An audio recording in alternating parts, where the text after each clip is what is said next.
저는 30대 초반 애견샵을 운영하고 있는 남자입니다. 1년 동안 애견샵을 운영하면서 무섭기도 하고 미스테리한 일을 겪게 되어 이야기를 하려고 합니다. 오전 10시 여느 날과 마찬가지로 가게 문을 열었습니다. 문을 열자마자 제가 하는 일이 있습니다.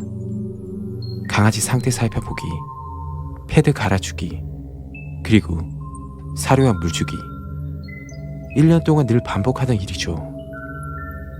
그런데 그날은 조금 이상한 점이 있었습니다. 분양 예약이 되어 있던 강아지 한 마리가 시름시름 앓고 있었습니다. 제대로 걷지도 못하더군요. 어젯밤에 사료와 물을 채워주고 퇴근을 하였는데 먹지 않고 그대로였습니다. 물론 애견샵을 운영하면서 강아지가 아플 수도 있는 일이 크게 이상하다고는 볼 수 없지만 전날까지만 해도 건강하여 분양 예약이 되어 있던 강아지가 시름시름 앓고 있어서 의아해하던 상황이었습니다. 애견샵 바로 옆에는 동물병원이 있어 급한 마음에 강아지를 데리고 병원으로 갔죠. 강아지가 시름시름 앓는데 원인을 모르겠어요. 동물병원에서는 무언가 잘못 먹어서 그런 것 같다고 이야기를 했습니다. 응급처치를 하고 다시 데리고 왔죠. 잠시 후 분양받기로 한 손님이 오셨습니다. 손님 죄송합니다. 분양 받으시기로 한 강아지가 건강 상태가 갑자기 나빠져서 다른 강아지로 보셔야 할 것 같아요. 손님은 화를 내며 그냥 가버리셨습니다. 그럴만도 한 게 강아지는 물건이 아니라 이 강아지를 꼭 입양하고 싶어서 방문한 것인데 다른 강아지를 입양하라고 하면 기분이 나쁠 수밖에 없겠죠. 이런 일이 처음이라 많이 난감했습니다. 잠시 후 9살쯤 되어 보이는 꼬마아이가 강아지를 구경하고 있었습니다.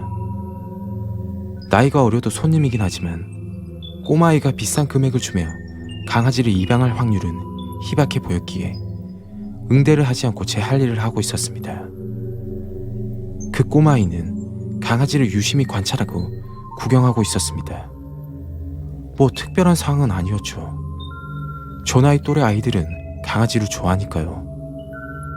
그렇게 1시간 정도가 흘렀고 꼬마아이가 아직도 구경을 하고 있길래 제가 입을 열었습니다. 꼬마야, 강아지 좀 쉬어야 되니 다음에 또 오렴. 그 아이는 시무룩한 표정을 지으며 그 자리에서 일어나 가게 문 밖으로 나갔습니다. 다음날 오전 10시에 가게 문을 오픈하였고 그날도 좋지 않은 일이 생겼습니다. 그 일은 또 다른 강아지가 시름시름 앓고 있었습니다. 이번에는 조금 화가 나더군요. 분명히 누군가 나쁜 짓을 했다고 밖에 생각이 들지 않았습니다. 이틀 연속 강아지가 시름시름 앓는 건 분명 문제가 있는 일이니까요. 그렇다고 증거도 없이 손님을 의심하기에는 많은 어려움이 있었습니다. 업무를 보고 있던 도중 어제 방문했던 꼬마아이가 다시금 가게를 방문했습니다. 안 좋은 일이 계속 생긴 저는 예민해진 상황이었고 그 아이에게 해서는 안 될 말을 하였습니다. 꼬마야, 강아지 스트레스 주지 말고 집에나 가렴. 그 꼬마는 저를 한참 노려보더니 뛰쳐나갔습니다. 그 후 그 꼬마는 더 이상 가게에 오지 않았습니다. 그런데 강아지가 하루에 한 마리씩 시름시름 앓기 시작했습니다. 마치 전염병이라도 걸린 것처럼 하루에 한 마리씩 시름시름 앓다가 무지개 다리를 건너는 것이었죠. 이대로 안 되겠다 싶어 가게에 CCTV를 설치했습니다. 제가 없는 동안 무슨 일이 일어나는지 확인이 필요했으니까요. 그날 밤 가게 문을 닫고 곧장 집으로 갔습니다. 그리고 CCTV를 보고 있었죠. 특별한 일이 일어나지도 않고 조용했습니다. 도대체 이유가 뭘까? 한숨을 쉬며 머리를 만지던 중 놀라운 광경을 보게 되었습니다. 가게 옆에는 조그만 환풍기가 있었습니다. 갑자기 환풍기가 툭 떨어지더니 그 구멍으로 무언가 들어오는 게 보였습니다. CCTV 화질이 썩 좋은 게 아니어서 자세히 보이진 않았지만 그것은 어린아이의 모습이었습니다. 그 아이는 늘상 하던 일인 듯 정수기에서 물 한 잔을 마시고 강아지를 유심히 보고 있었습니다. 한참을 바라보다 주머니에서 무언가 꺼내어 강아지에게 주는 것을 목격했습니다. 다음날 그 강아지는 시름시름 앓다가 죽어버렸습니다.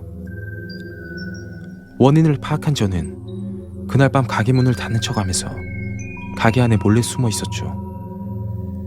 그 아이를 꼭 잡기 위해서 말입니다. 새벽 1시쯤 환풍기에서 이상한 소리가 났습니다. 저는 숨죽이며 그 아이가 들어오는 것을 기다렸습니다. 작은 구멍으로 그 아이가 천천히 들어오고 있는데 그 모습은 마치 뱀이 기어오는 듯한 섬뜩한 모습이었습니다. 그 형체도 많이 이상했습니다. 팔다리가 이상하게 꺾어져 있었고 눈동자도 흰색만 보이는 게 마치 사람 모습이라고는 볼 수 없었습니다. 원래 저희 계획은 그 아이가 나타나면 혼을 내주려고 했었는데 그 모습을 보니 공포에 질려 숨을 죽이며 그 아이의 행동만 보고 있게 되었습니다. 역시나 그 아이는 강아지 쪽으로 걸어가더니 강아지에게 무언가 주었고 한참을 바라보고 있더라고요. 그런데 그때 갑자기 이상한 소리를 내며 웃기 시작했습니다. 제가 숨어 있는 걸 아는 듯한 비웃는 웃음소리였습니다. 너무 무섭더라고요. 저도 숨어 있다 보니까 다리에 쥐가 났습니다. 내 다리. 바로 그때 그 아이는 제 소리를 들었는지 천천히 저에게 다가오기 시작했습니다. 그때 그 공포감이란 마치 말로 표현을 할 수가 없었습니다. 그 아이는 천천히 저에게 다가오더니 괴기한 얼굴로 저를 한번 비웃고는 환풍기 구멍 사이로 사라졌습니다. 그날 이후 저장된 CCTV를 가지고 경찰서에 방문을 하였습니다. 그런데 놀라운 일이 벌어졌습니다.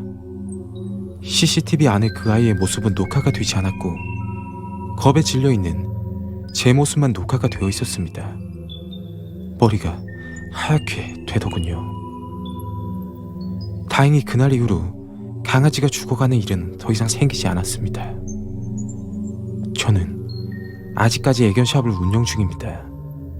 가끔 그때 일이 떠오릅니다. 그날 제가 본 것은 귀신일지도 모르겠습니다.